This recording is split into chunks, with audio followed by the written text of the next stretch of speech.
जय श्री राम दोस्तों। दोस्तों आपने राधा नाम जापने के बारे में, नाम जप करने के बारे में प्रेमानंद चलिए हम एक छोटी-सी कहानी के द्वारा ये समझते हैं कि आखिर नाम जाप करना क्यों इतना महत्वपूर्ण है। तो जब हम राधा रानी का नाम लेते हैं, राधा रानी करुणा की देवी है, जो राधा रानी है वो अपने आप में ही सर्व संपन्न है।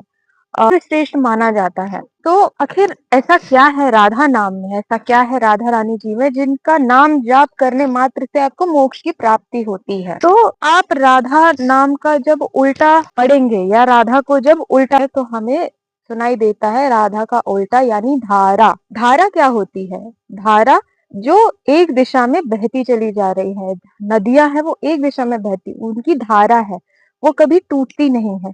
लेकिन जब उस धारा का प्रवाह प्रवाह उल्टा हो जाता है, तब वो राधा हो जाती है। सूक्ष्म शरीर की जो चेतना है, हमारे भीतर में जो धारा प्रवाहित हो रही है, वो धारा जो एक नए जीवन को प्राण देती है, वो एक रस के रूप में हमारे शरीर से ऊपर से नीचे की तरफ बहती है और उससे ही एक नए जीवन का निर्माण होता है।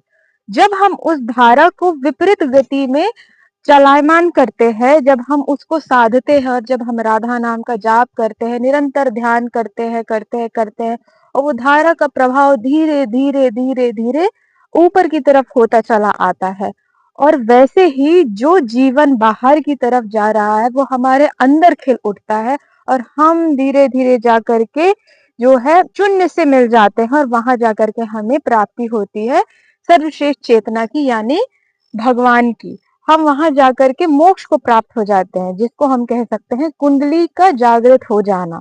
उस अवस्था में पहुंचने के बाद आपने अपने जीवन में ज्यादा से ज्यादा नाम जप करे, प्रभु की तरफ लीन हो और कोई कुछ कह रहा है तो बजाय उस बात को बिल्कुल वैसे ही समझने के कि उन्होंने जो कहा है वो वैसे ही है, उसको गहन रूप से समझना बहुत आवश्यक है, क्योंकि यही हमको जीवन की जीने की और अंतिम लक्ष्य को प्राप्त करने के लिए एक सही दिशा देता है।